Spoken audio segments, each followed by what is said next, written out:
žodžiu, gavot raštą iš Alytaus miesto savivaldybės, bet tai nėra privalomasis nurodymas, taip? Žinokit, aš negaliu pasakyti, nes nežinau, nes nedarbė dabar. Nepykit, aš tiesiog užduodu klausimus ir tikiuosi atsakymų, nes šiai dienai jūsų įmonė, jūsų pasamdytas antstolis čia yra, tai žmonės laukia, tai mielai galite atvykti ir jūs, mes pakalbėsim, kokiu teisiniu pagrindu atliekami tokie veiksmai. Tai žinokit, ponė, mes tik tai įrankis esame, o jūsų savivaldybė kalbėkit ne su mum. Kur jūs kreipėtės, kada dabar paskutiniu metu sakėt, kad jūs kreipėtės į savivaldybę, kada tai buvo? Taip, tai buvo praeitą savaitę, mes kreipėmės į savivaldybę su raštu nuomai, padavėm mūsų namo dėl nuomos sutarties ir pratęsimo termino, kaip ir šitam griovimui, susitvarkymui, jų pasakymui, bet, aišku, tai paduota, matyti, dar jie nematė, gal jų nežinau. Ir dar paduotas į registrų centrą dėl legalizavimo, dėl įregistravimo nelegalizavimo, nes jie nestovi nelegalūs. Jie nepasakyta statybų inspekcijos, kad jie yra nelegalūs. Taip, nepasakyta, kad ir legalūs, bet tai tada einam sprendimą, darom kažkokį. O jūs dabar tuos sandėliukus iškraustėte, ar kaip? Mes, kaip ir matot, bandėm nugriauti tuos, kurie tikrai gal negražiai atrodo ir mažiau naudojami, iškraustėm. Tai dar stovi, matot, kiek dar jų stovi.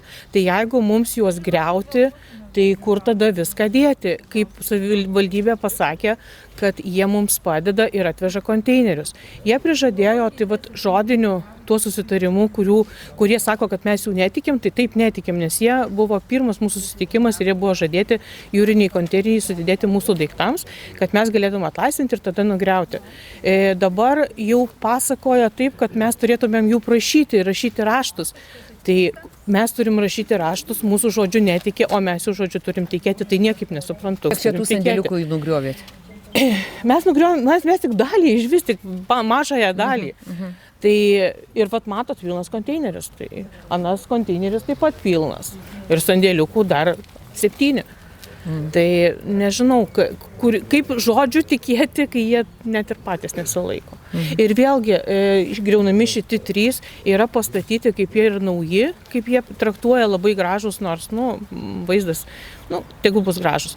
Bet tas dalykas, kad jie neturi jokių visai teisinių, mūsų tai bent jau stovi daugiau virš 10 metų, o jie yra pastatyti tik tais dabar ir neturi jokių dokumentų, kad savivaldybė sutiko statyti. Tai jūs manot, kad tikrai savivaldybė neturi teisinio pagrindo? Taip. Kiek yra žinoma, konstatavo ir statybos inspekcija? Taip, ir statybos inspekcija yra konstatavę. Tuo labiau net ir anksčiau statybos inspekcija berods buvo 2022 galbūt metais. Kokią jūs mato dabar išeitį? Ar pasiduosit šiandien atvažiuoja nugriauti? Tikrai ne.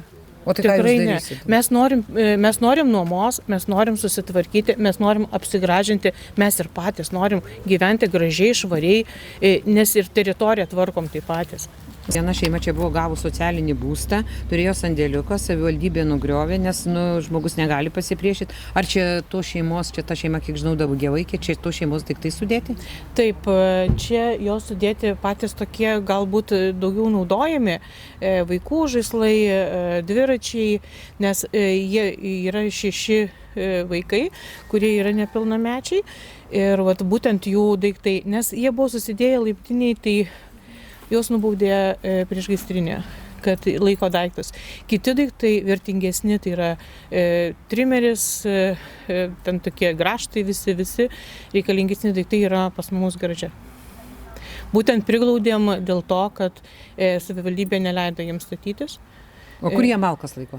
Malkas laiko tenais prie tvoros, prie namo, nes kitur nėra kur. Savivaldybė traktuoja tame, kad pastatė oras, tos kondicionierius, tačiau supraskit patys, jie bandė tai kūrentis, kai buvo sąskaita, atėjo elektros jie negavo kompensacijos ir reikėjo susimokėti pačiai, vis tik tais gyvena žmonės iš kažkokių darbų ir nu, jinai augina dar ir dukrą. Tai O šildosi dabar kuo malkom, oras nesinaudoja? Nesinaudoja, nes už tai, kad labai brangu. Vertinu blogai, nes buvo kalbėta su meru 22 metais, jei gerai prisimenu, dar buvo tas Pats meras, ar ne? Tas pats meras, covidinis periodas su kaukiam, sėdėjom kabinete, buvo prisižadėjęs, kad bus viskas legalizuota, galėsit tvaras statytis, atžymėsim žemės tvaras, dėsit šlagbaumą, nieks neįvažiuos, darysitės, ką norit. Pamiršo ir viskas, o dabar jis išneka, kad mes norim jį apgauti. Tai kaip mes jį norim apgauti? Tai jis mūsų apgaudinėja, ne mes jį norim apgauti. Tai va tiek, aš galiu jam perduoti linkėjimus. Ir man labai įdomu dar vienas dalykas, kada meras, ar jūs matėte objektą, kur Alytuj taip domėtųsi meras, dar aš nematęs, kad pats asmeniškai važiuotų kelis kartus išėjo ir kalbėjo. Kada ėjo? Praeitais metais, šiemet irgi lygai buvo, aš dabar jau neatsimenu gerai. Pats Stasiulis čia buvo? Taip, ir kelis kartus čia. Praeitais metais 2 kartus, man atrodo, iš čia buvo atvykęs. Tai ar nors vienoje vietoje yra, kur kad taip domėtųsi asmeniškai meras? O ko jis domėjęs, tai sandėliukais? Taip. Ta tvarka, kad čia betvarkė, tai žiūrėkit, jeigu jis sako, kad čia ta miesto arterija įvažiuojant į miestą, viskas labai gerai matosi, tai jūs praeikit ir pasižiūrėkit, kas matosi. Tai matosi tas kraštas, o čia iš viso niekas nesimato. Tai kaip jis čia mato pravažiuodamas, tai nežinau. Tai, man atrodo, jūs čia daug kartų su vadovais buvo susitikę ir viskas aptarta. Aš vienam susitikime nedalyvau, tai nelabai Mes negavę jokio rašto. Aš nežinau, klauskit. Ir kitas dalykas, dabar noriu parodyti dar šitą dalyką iš registrų centrų, tai yra vadovai, yra Kada? Penktadienį. O savivaldybė Jurgita žino, kad į registrų centrą padarė. O aš turėčiau dabar visiems pasakoti ir kam aš turėčiau pasakoti, dabar jūs man pasakykite savivaldybei, nes net raštų nelabai norėjo mūsų dėl nuomos ir dėl pratęsimo. Nežinau, jeigu aš būčiau viena, kaip ten būtų priimta, nes net nenorėjo padėti antspaudo tą, ką aš turiu dabar, kad priimti dokumentą. Tai ir įdomiausia, kad su mum nelabai bendrauja, tik tais kažkodėl tai jie pasako, kad mes čia kažkokie baisūs. Kodėl šitaip daro? Kodėl mus pensininkus invalidus skriaužia šitaip? Dar mes sutinkam ir patvarkyti ir viską, savo lėšom viską ir vis tiek negerai. Tai duoda dokumentų, kad jis mano bus, aš išlaisiu pinigus ir vėjas, tai aš galiu baloną, nes paukosiu kokiai labdarai geriau tų kapeikų, aš turėsiu. Bet Kiek jau čia tie sandėliukai metų stovi? Aš nežinau, aš tai 97 pirkau. Ir visi sandėliukai buvo tik aišku jo patvarkyti, bet jie griuvo visi jau.